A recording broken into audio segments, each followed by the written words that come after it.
the cases are rooted in dowry. Or maybe more. 25. It's not 50%. It's not more than that. We are repeatedly hearing that it was never implemented. No FIR was ever lodged. And the whole question of evidence falls on the girl.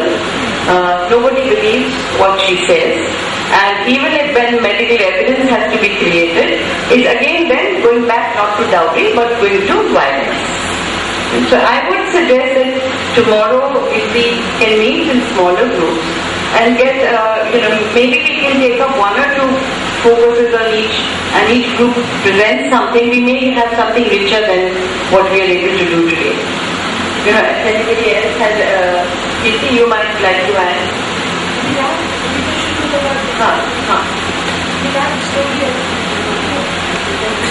यहाँ पे ज्यादा लोगों ने उस पर बोला नहीं, and I think there is, but we can't wait for that session.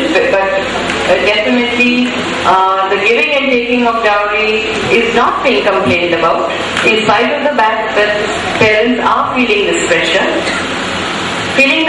so much that people don't want to have a daughter. यहाँ तक पहुँच गया है, and feeling the pressure so much that a number of cases of trafficking was also coming up as well as the test situation. So it's a continuum of evaluation of girls and women and growing violence.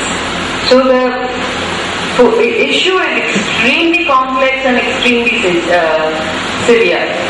But what is the state doing about it? So if we want, we're all saying the judges, are not taking action, the police is not taking action, the lawyers are misusing it. So what is the role of the state? I think if we can define that, because the state continues with impunity. That's basically we need to take up that. I don't know that I have anything, पता नहीं मैं शायद अंग्रेजी में बोल रही हूँ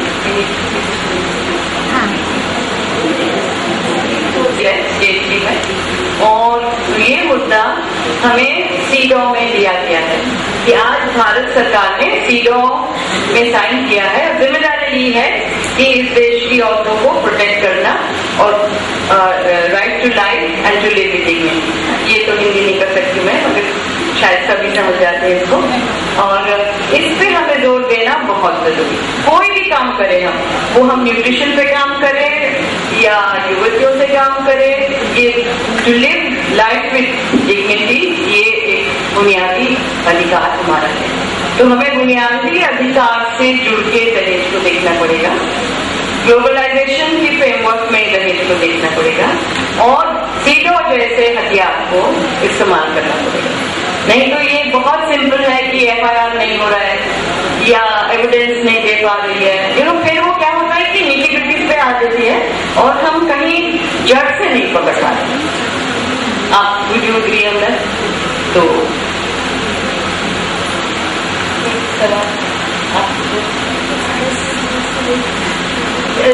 काफी लोग इवन केसेस फाइल करने के लिए जाते हैं, काफी एक्टिविस्ट लोग के सपोर्ट से जाते हैं। तो हम लोग अगर इंश्योर कर सकते हैं कि जो FIR हो रहा है तो वो हमारी बात है और हम लोग उसको फॉलो करें, तो आई थिंक काफी स्ट्रॉन्ग हो सकता है वो लॉ इम्प्लीमेंटेशन में।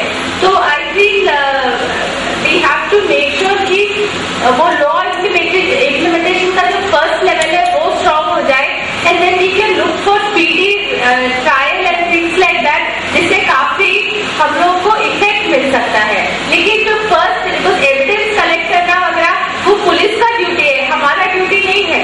हम लोग को बोलना है फर्स्ट इन्फॉर्मेशन रिपोर्ट में वो ये हुआ है and action needs to be taken.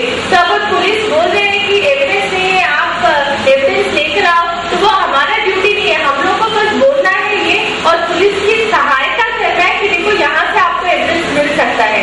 तो वो चीज हम लोग को एज एक्टिविस्ट हमारे दिमाग में रहकर वी शुड मूव अहेड, उसके हिसाब से सब लॉ स्ट्रॉन्ग हो सकता है, एक्शन स्ट्रॉन्ग हो सकता है। एक चीज और डेटा है ना, तो ये तो सारे सबने कर दिया कि कहीं पर भी कोई खास डेटा नहीं है। तो यहाँ से अगर हमें कुछ आप होमवर्क दीजिए कि इन मुद्दों पे आप डेटा कलेक्ट करें। शायद 1-2 साल बाद हम जब मिलेंगे we have a strong debate. Thank you so much. Thank you Sandhya, thank you Gauravi. कानून कुछ है पर उसका इंटरप्रिटेशन कुछ और हो गया है, 2 साल बाद इंटरप्रिटेशन कुछ और हो गया है, तो उस चक्कर में हर बार एक नई चीज निकल के आती है। तो अब हम इस सेशन में ये देखेंगे कि जुडिशियल ट्रेंड क्या रहा है डाउरी एंड देन डाउरी से रिलेटेड वायलेंस अगेंस्ट वुमेन के संदर्भ में। मैं इन्वाइट करूंगी कीर्ति सिंह जी को to chair this session please. And जो हमारे लॉयर्स हैं हमारे साथ, हनीफ फ्रॉम गुजरात और सुनीता फ्रॉम राजस्थान। एक कंपाइलेशन करिए, वो आपसे बात करेंगे। हम सिर्फ 1-2 चीजें कहना चाहते हैं कि हम लोगों को बहुत ही एक चीज का ध्यान देना चाहिए कि हालांकि क्योंकि दहेज प्रथा इंक्रीज कर रही है, कम नहीं हो रही है, तो हम कह रहे हैं कि भाई लॉ इफेक्टिव नहीं रहा है और सिर्फ लॉ इफेक्टिव हो भी नहीं सकता।